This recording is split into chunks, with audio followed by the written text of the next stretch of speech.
Okay, here's the big lie and the simple truth. I said it before, as of 2009, there was not a technology on the face of this planet that would keep humans from warring with each other. No, love is not good enough. That. If you think you understand this topic, you have to attempt. Never mind debate me. Send me a fucking email with any piece of technology prior to 2009, prior to a blockchain, that you would be able to point to and say, we could have ended war with our species prior to 2009. Other than that, there's just nothing. There's just fucking nothing. Then there's the big lie and the simple truth. Each of these is a hard break. The red stuff is a hard break, okay? There's a printing press. It's on. It's been on since Ike. Did Ike know about it? I don't fucking know. And it doesn't fucking matter. How many of us were born when Ike invaded Normandy? How many of us were born when Ike died? Okay? If Dwight Eisenhower was a Sith Lord, why did he get on TV and say, watch out for the military-industrial complex? So we have to somewhat deconstruct the reality and the truth versus the lie we were handed in the big-ass Potemkin village. Okay? So there's been a printer, and it's been on. Some people print, and some people work for it. They are not the same. And the people who print, they genuinely look down on the rest of us. They know that they are architects, and they don't give a fuck about nobody. And to a rational extent, that works because on the scale that you're dealing with, the individual becomes irrelevant. It really does. So then, sometime later, like this is like 1913. Like, I don't give a fuck who thinks that there was honest money printing in the 40s. Shut up. Don't be a child.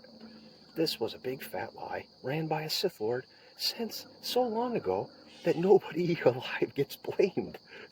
That's all. We just have to accept the fact that someone prints money and it ain't you.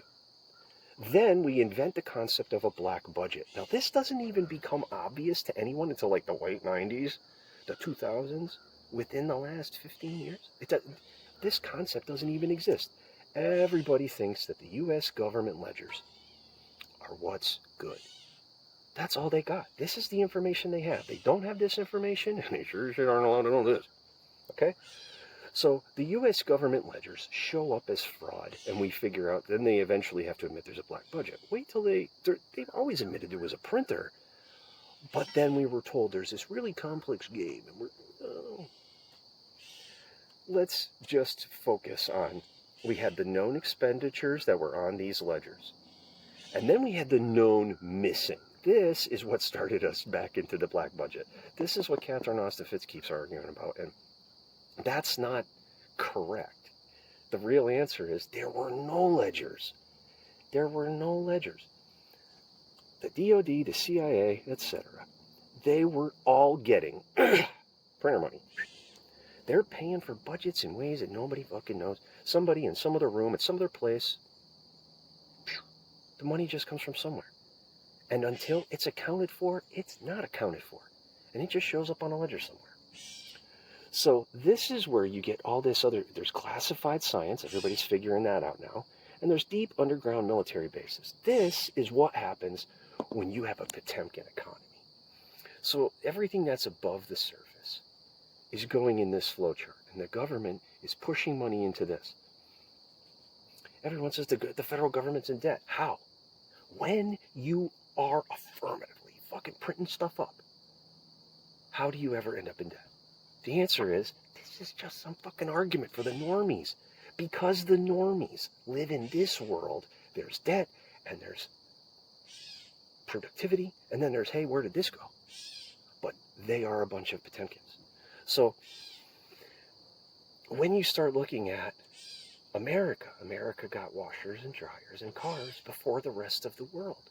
They got electricity before much of the rest of the world. This is how it works. It's Potemkin because it comes from here.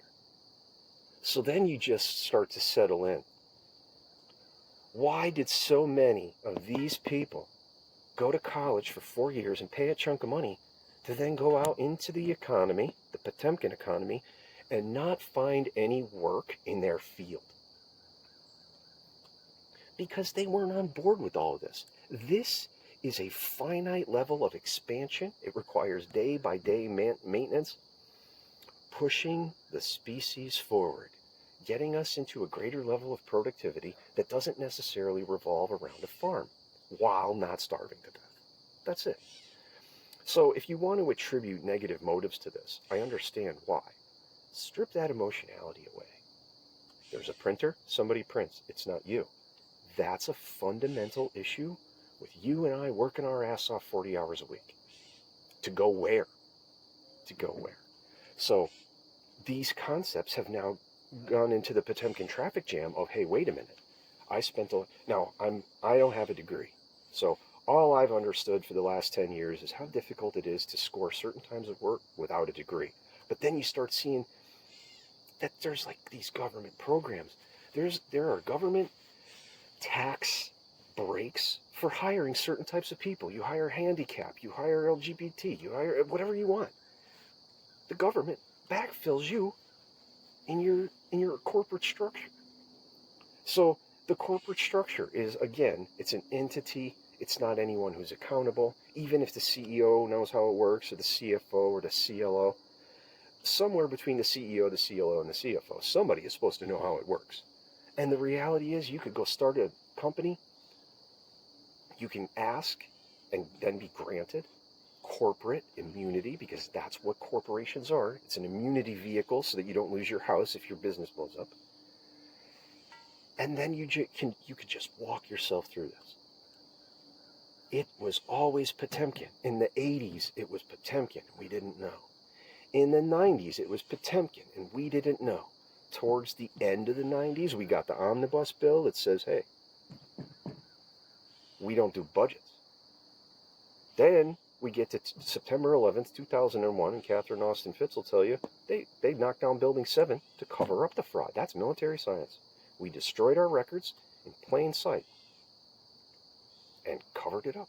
Covered it up with a story. That story has lasted, thus far, it has lasted 24 years. And I've done podcasts on the Pentagon. I did podcasts on Building 7. I don't bother about the other two because I'm not an engineer, but I do know how to demolish. I do know demo from the military. So I know how to use cutting charges. I know how to use pushing charges. And I saw what they did to Building 7. And even more importantly, you know, when Larry Silverstein says, the fire marshal said pull it, the fucking fire marshal doesn't know how to do demo. Like this is a fucking story for the children. It is not adult time. So, after 2001, we get to 2008. And they're, the global economy. Listen, the economy is the war economy. Everything that we do around this currency structure, it goes to war. And then it's not everything, because you know how you spend your money. It's not towards war. So this is where war comes from. And we've been at each other since whenever. And I don't know of any way to stop it until fucking 16 years ago. So then there's these species growing pains. There's these people who are going to tell you, if we give classified science to people who don't know how to use it, they'll hurt us. And they're more likely to hurt themselves.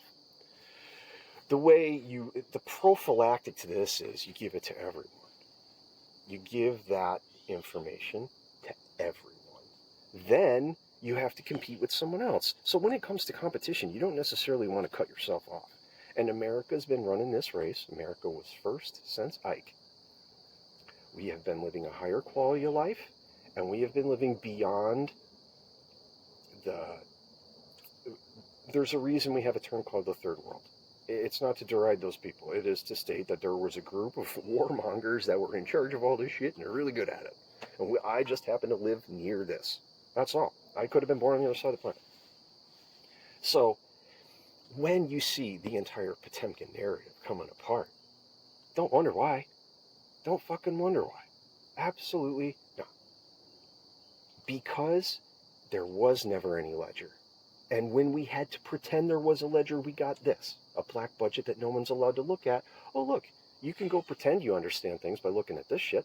You could pretend, but then you're left to fill in a whole bunch of blanks without data, which is an assumption. And all of the places, this separation right here, FOIA requests are not going to do this. These people are not going to permit a FOIA request to come here. Never mind this. This is the people who print money and give a fuck about it.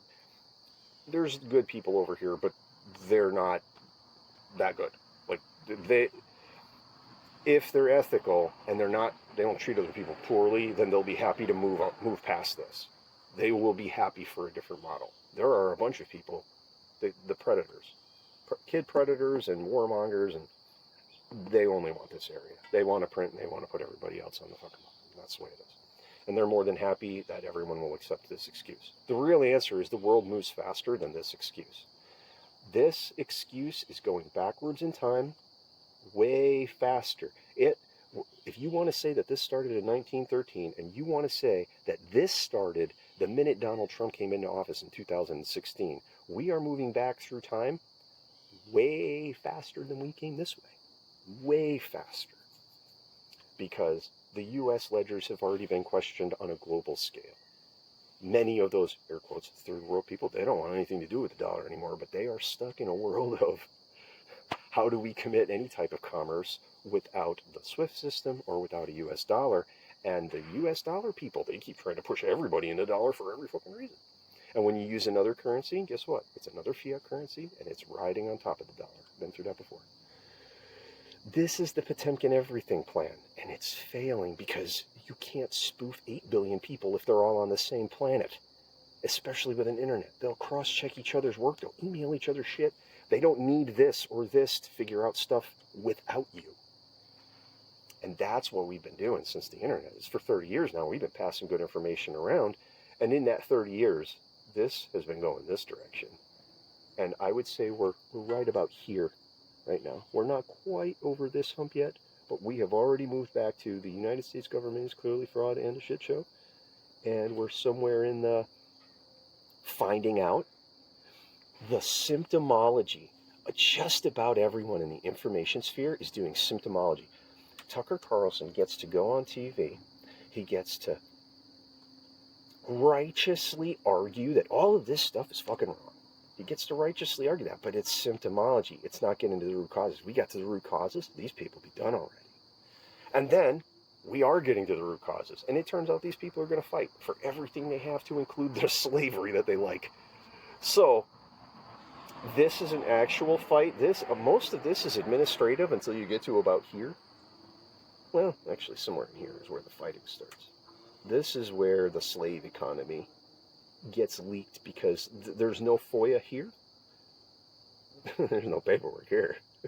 So somewhere between the no paperwork and a FOIA won't work anyway, there's an ugly... And it's way fewer people than anybody wants to admit on a planet of 8 billion, but it's still a lot more than anybody wants to deal with. It's not 10, it's not 12.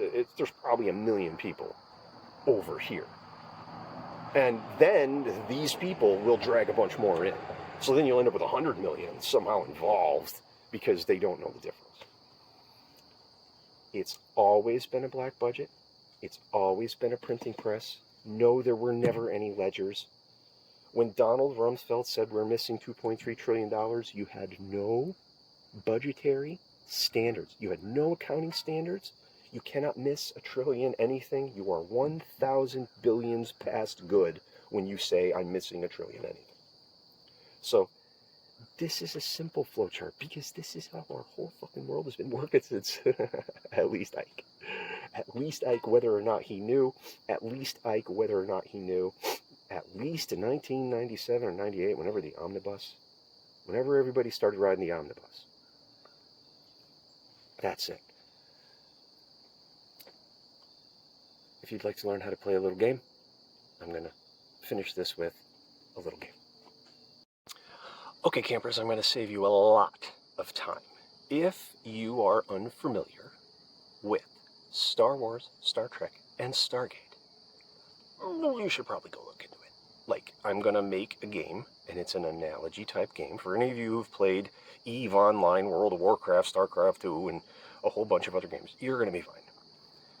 If you've never seen Stargate, if you've never seen Star Wars, and you've never seen Star Trek, this is just not going to sound... I'm going to use a bunch of words, and you've never heard them before, and it won't make any sense to you. That's all. You've been warned. So, at the end of this, I will put the instructions for Werewolf. It's very simple. Werewolf is a game where two people play against everyone else. They are permitted to speak to each other. They are permitted levels of secrecy. No one else is. That's it. And as a rule, the two werewolves destroy all the honest, nice people. That's usually how it works. Those instructions will be at the end. They're very short. Otherwise, I call this game 7 of 9. So if you've seen this before, this is a battle space. This is three-dimensional space, and it takes 6 points, 1 point on each of these planes, intersecting in the middle to give you a point, and then you have a point of origin. That's from Stargate. Okay? So this is just a military mission. We are here. We're going to go here. We're going to come home. The end. It's not that fucking hard. However, in a military mission, you have opposing forces. OPFOR. Red Force is my personal favorite game, and I'm very good at it. So when I decide to go and destroy other people, I'm not just going to use what you would call conventional tactics. When you bring philosophy into the mix, you get to use science fiction tactics, but it's an analogy. The science fiction shows you a way, and then you have a pragmatic way in three-dimensional space to develop that. You might have artillery, you might have aircraft, you might have software. It doesn't really matter. You have a plan, and this is just the simplest template to give you a functioning fiction. So, when you go and watch Star Wars, you'll get it. You'll figure out who the Sith are. Then you can go look. There's fan fiction behind the movies. There's a bunch of Sith Lords. If you want to understand how to play Werewolf as Sith, you need to know who Bane, Kreia, Revan, Starkiller. Just go with those. You'll get everybody. You go looking for those, you'll get everybody else in the mix. If you want to play Werewolf as Borg, these are basically just two Borg drones, and their goal is to outflank and assimilate everybody. But that's from Star Trek. Star Trek brings it all around to... Star Wars doesn't have any raid bosses. Star Trek doesn't have any raid bosses. Stargate doesn't have any raid bosses. Neither does real life. There is nothing so big in three-dimensional space that it cannot be killed by yourself, technically. But we're trying to solve it peacefully. These people are never trying to solve shit peacefully. Neither are these. So then we get to Stargate. Stargate is a more complete game. It has system lords. They behave like Sith. It has replicators. They behave like Borg. Then it has Wraith, which just behave like Satanists, like Bloodlords, like the E people. And then they have Ori. These are the religionists. So this is like a government. This is a religion. This is just a death cult that preys on you. And this is technology that has gotten out of hand. That's one of the reasons Stargate is somewhat interesting. Like, there's like 10 or 11 seasons of Stargate, and then there's 5 seasons of Atlantis. So there's a bunch of this, and of all of those, probably only about 3 seasons worth of fluff. So there's a bunch of good, interesting science fiction. Has relevant understanding to how to do certain things. That's all. So the analogy here is we're going to go on a military mission, similar to Stargate, but these are the type of problems we're going to come up against. The Bloodlords, these will just eat us. If we do not defend ourselves against these things, we die. If we do not defend ourselves against the Ori, we will be enslaved to a religion. So this is like religious tyranny. This is just dying. This, System Lords, is a different kind of tyranny. It's more like Sith. And these guys die. These guys get beat because they appear to be a big deal. These are the people who print. Okay? These are the people who print. These people print literature. These people hide, and there's not that many of them, but they are in league with these guys. And then there's tech. And each one of there's weird mixes where you could take 2 of these things or 3 of these things and put them together. They're fundamental. There's not. If you are a blood lord, it's hard to religionize and be a system lord and have tech. It's hard to have an omnim villain. But you could take any 2 of these and you could run them together and you can get, hybrids of these strategies. Nothing really changes in Star Trek except the Borg is kind of like us, and the replicators are pure machines and the Borg are cyborgs. So this is where tech takes us over. This is where tech defeats us. Subtle differences. Some of the Sith in Star Wars, some people have cybernetic hands and shit like that. So the game here is to play werewolf as Sith Lords or Ori or Wraith or Replicators or System Lord. You're going to play werewolf against all of the people in a particular system. So the first thing you do is you step out of the way they fucking do things. This is their little world, and you are going to descend upon them like an angry pagan god, because that's what these things think they are. Okay? I call this game 7 of 9, because there's 7 points over here. There's 6, your enterprise and your mission, and then there's 2 other things that you got to deal with. The 7 is what we're trying to preserve. The other 2 of the these things are here to fuck shut up. So this exercise is to take every known blood lord and religion and fucking government and fucking tech, push it all into this scenario with an adversary, with a competent adversary, and see how the Enterprise functions. How does this entire Enterprise, how does the Enterprise function with adversity attached? Real adversity, not bullshit. This is how you're going to shore up your own program, your own thing. The thing that you want to do in your life, you're going to werewolf-proof it. And you're going to use every tactic that I could pull in from science fiction that is relevant to our reality. I'm not, like I said, the secret space program is secret space. It's not secret space. If someone is leaving this planet and going anywhere interesting, the vast majority of people on this planet know nothing about it. So we are just looking at this being our planet, and we're trying to get something done here. And this is the problem we keep suffering. And as far as I'm concerned, this planet has a minor Sith outbreak. By minor, I mean they are not major Sith. They are not worthy Sith. They would come here to practice being a Palpatine, okay? They come here to practice being a real Sith Lord. So we have this amateur Sith outbreak, and we have to deal with it. How do you deal with Sith Lords, okay? I teach the Palpatine curriculum since my very first interview. I admitted right up front, this is the Palpatine curriculum. I declare this planet a Sith Academy and Center for Diplomacy. We have so many Sith Lords here now that the only thing we could do is turn the whole place into a school and turn Sith Lord into a high school education. That's all we can really do. And yes, you can fit most of what a Sith Lord is into a high school education. Our education system is junk. And it wastes a lot of time, and it has people learning shit that they don't need to learn. And the only good thing about it is it sends you home at the end of the day, and you get to go play football, and then you get to play video games, and you get to watch TV, and you get to experience food. There's more to life than just the learning. But the stuff we're learning it's mostly junk. They don't put the classified sciences in there. They just put the ones you can get your hands on. So we're all trying to educate ourselves out of the box we've been placed in by the money printers. We must swim upstream against the werewolves, or the Sith Lords, however you want to put it. And again, these are minor Sith Lords. They're minor Sith Lords, but they have a printing press. God damn it.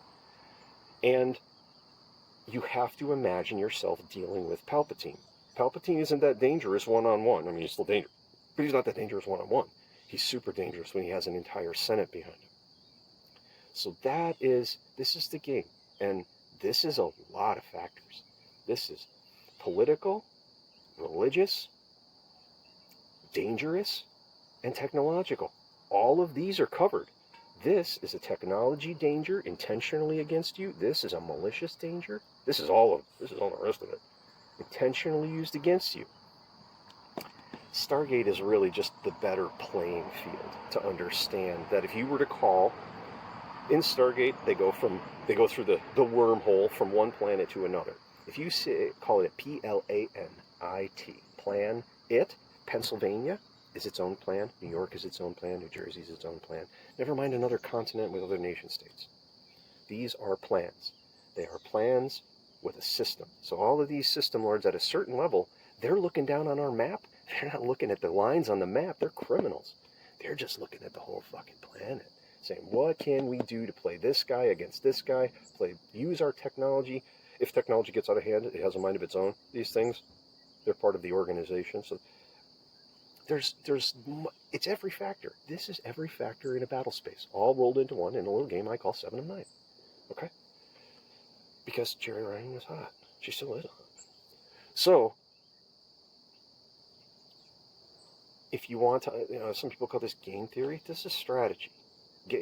When people become less and less literate, they start using terms that don't necessarily apply. But the word strategist got so overused that you have to be a game theorist now, or because statistician or strategist sounds weird. Tactician might sound weird to people.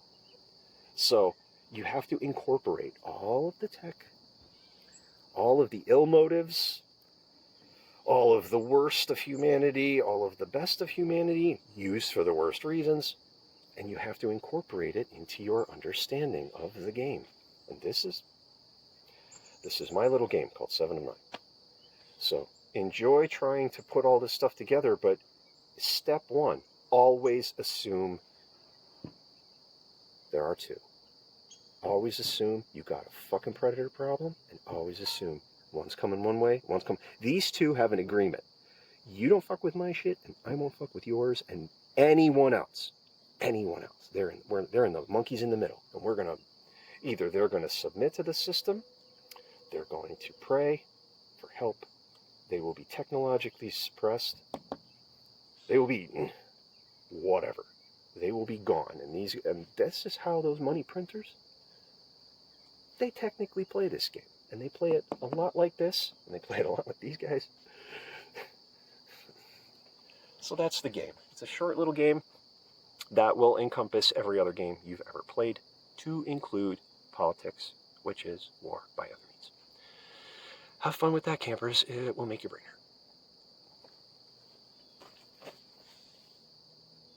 And good night to Velma, wherever you are.